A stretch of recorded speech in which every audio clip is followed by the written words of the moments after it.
Tem um probleminha que no seu Twitter eu fui ameaçado e... No seu Twitter, sabia disso? Você sabia. Isso. Foi ameaçado, inclusive, por advogados, dizendo que se eu tocar no assunto, que eu vou ser processado. Bom, é interessante que... Não, não é tocar no assunto, não. O que eles não querem é que você faça uma menção que não seja verdadeira, até porque ela não está aqui para se defender, a respeito da vítima. Isso. Então vamos pensar uma coisa, tá? Uma menção que não seja verdadeira. Quem estava lá no dia era só eu, minha ex-esposa e a vítima. Concorda? Eu estou até com medo de falar o nome. Não, fala a vítima. Não, isso. Então, como é que as pessoas fazem? Existem 3 versões sobre o caso. Você sabia disso? 3 versões? Me falaram até em 4 versões, mas vamos lá, 3. Isso, 3 versões. Uma da acusação. A acusação pega um número de provas e fala: olha, aconteceu isso, aconteceu aquilo. Uma do primeiro réu, eu. Uma outra versão. E outra versão da segunda ré. O mais incrível que foi tão divulgada somente a primeira versão, que é a versão da acusação, que ninguém conhece essas versões. Nunca, quer dizer, a sua repórter, que é uma repórter, teria obrigação, teoricamente falando, né? Uma repórter policial, de saber, vem cá, o que aconteceu, a sua esposa falou isso, a sua ex-esposa, né? Você falou aquilo, mas a promotoria alega aquilo, não. Tudo que ela me perguntava, Madalena está aqui, sabe muito bem disso. Tudo que ela me perguntava era a respeito da versão oficial. A versão oficial, por que oficial? Porque você foi julgado pela primeira versão. Não. Existem certas, digamos assim, hipóteses que são levantadas. Você sequestrou a vítima? Pois é. Olha só que interessante. Você vai falar agora sobre um sequestro. Todo mundo pensa, foi sequestrado. Não é isso? Foi ou não foi? Calma, você vai entender. Quando que surgiu a teoria do sequestro? Você sabe? 18 anos atrás, só se eu fazer uma pesquisa. Ninguém faz essa pesquisa. Ninguém tem vistas aos autos. Que a minha versão... Mas no YouTube tem algumas versões... Não, tem só essa versão mesmo, não tem algumas versões. 8 meses depois de eu estar preso, surgem 2 frentistas de posto que dizem que assistiram a gente sequestrar a vítima. Como foi isso? Um carro fechou outro carro na avenida, que eu esqueci o nome daquela avenida, e houve uma briga, e ela desacordou nessa briga, nós pegamos e colocamos, e depois saímos com os 2 carros. Eu dirigindo um e minha ex-esposa dirigindo o outro. 8 meses depois. Aí a polícia falou, mas vocês foram inquiridos um dia depois do crime. Sim, mas é porque... Por que vocês não falaram nada? Nós pensamos que teria sido uma cena da novela. Você sabia disso? Eu vou te falar... Eu tenho que fechar a ideia. Então feche. Senão você vai fazer igual já fizeram comigo. Não, eu não faço. Eu dou liberdade. Eu tô vendo. Por isso que eu vim no seu programa. Parabéns por isso, tá? Deus te abençoe. Então, a questão é a seguinte. Nós pensamos que era uma cena da novela. Mas não tinha câmera, não tinha nada e tal. Mas nós pensamos. Mas no dia seguinte saiu a reportagem do crime. Mas aí nós ficamos com medo. E como que vocês apareceram então depois? Uma pessoa, que eu não posso falar o nome, peregrinando pelas favelas, ouviu dizer que alguém teria visto alguma coisa e nos descobriu e trouxe. Uma dessas testemunhas, um dos frentistas, ele foi ao tribunal, e essas perguntas que eu estou são todas que eu assisti no tribunal, porque eu não tive também acesso aos documentos. E foram perguntar para ele, vem cá, o senhor diz que esse homem não conseguia falar uma palavra, de tão gago. Ele não conseguia falar uma palavra e tinha um depoimento de 4 páginas. Sabe, uma coisa assim. Por quê? Porque aquele carro não poderia ter chegado ao local. Então tá, se fosse um sequestro teria que ter digital, não tinha.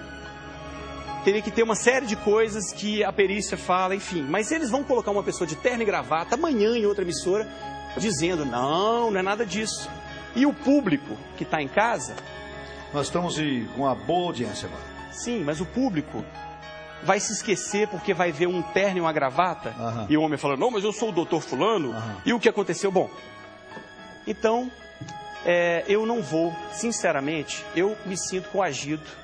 O meu desejo, agora já nem seria o tempo mais, o tempo agora seria de falar da condenação. Nem sempre uma sentença é correta. Sim. Tanto que um inocente pode ser condenado? Estou querendo dizer aqui que eu sou inocente não, tá? O que eu estou dizendo é o seguinte, falar que a condenação é o que aconteceu, é muita, digamos assim, ingenuidade, porque a condenação pode ser enganosa. Então, o que eu acho que teria que ter sido certo era que a minha versão, a versão da minha ex-esposa e a versão da acusação tivessem sido divulgados, para que o público tivesse o direito de saber e pensar, parece que o Guilherme não, está mentindo. Talvez, parece que porque eu ontem, conversando com a sua produção, eu não sabia qual que era a versão da minha ex-esposa. Você nunca procurou saber? Você nunca teve um porque advogado? para você ter uma ideia. Tinha advogado? Tinha um advogado, um defensor. O advogado nunca olhou a versão da tua ex-esposa? Não, óbvio que ele deve ter olhado. E ele não te falou? Na correria, Se era um defensor público. Péssimo advogado. Não, eu acho que ele é até muito bom advogado, Deus o abençoe. Mas o que eu digo é o seguinte, que de tanto que falaram só na versão da acusação, como eu tenho a minha... Vamos partir. Então é o seguinte, espera um pouquinho, eu estou coagido. Eu estou coagido. Eu não quero ser processado, porque você tem avião, você tem helicóptero, você tem advogado. Eu não tenho, porque eu já sei que você tem até avião. Você vai ser processado. Olha aqui. Não. Mas eu não vou fazer nenhuma pergunta que vá fazer você processar. Mas eu preciso da pergunta fundamental. E daqui a pouco nós vamos conversar sobre ela. Tem alguma coisa para colocar no ar agora? Pode continuar? Num primeiro momento você assumiu o crime sozinho. Você falou, eu que fiz o crime. Sim, fiquei. Por que depois você quase 9 meses assumi? Na verdade, eu via notícias da minha ex-mulher falando, a Paula fala isso, falando mal, como se fosse de mim, e eu assumindo tudo. E em um determinado momento, um repórter, isso aí é matéria que foi ao ar, um repórter com uma câmera escondida a entrevistou. E eu vi que era verdade. Aí eu falei, não, agora pergunto o que ela estava fazendo no local do crime. Mas eu te falei, Ratinho, eu estou realmente coagido. Ontem, quando eu vi essas coisas do Twitter, as palavras que diziam lá eram o seguinte: ele agora não é mais o réu, que é protegido para poder dizer o que ele quiser, a versão dele, etc. Ele pode ser processado. Eu ouvi isso ontem, a minha esposa que leu para mim no Twitter. Quando alguém processa alguém, Guilherme, não quer dizer que essa pessoa vai ganhar o processo.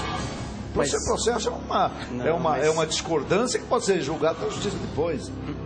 O meu desejo era realmente... Agora eu estou recebendo milhares de tweets aqui dizendo que você está me enrolando.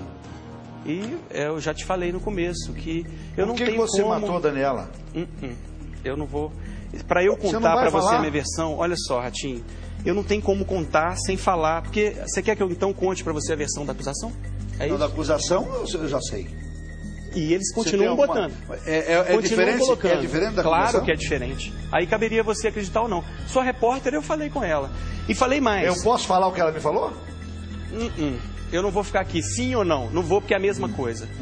Sabe por quê? É a minha pele que está em jogo. Não é a sua. E eu sei, já me falaram, você tem até avião e advogado. Eu não tenho. Essas coisas não funcionam assim.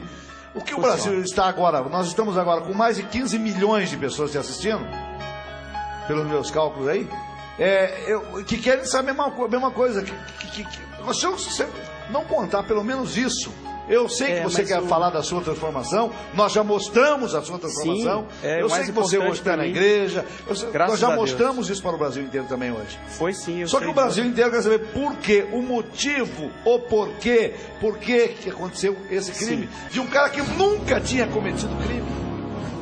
Porque pelo que eu sei, só que eu sei, você nunca tinha cometido crime. Eu já tinha feito muita coisa errada na vida. Uma coisa errada é uma coisa, é outra coisa. Mas crime não. Crime você não tinha cometido. E principalmente depois. E o crime? Nem mais crime e nem mais coisa errada. Então. Porque hoje eu levo uma vida realmente assim, muito bacana. E você não pode falar hoje porque o que aconteceu? Porque o que acontece? Eu vinha para falar. Inclusive, o que era um grito que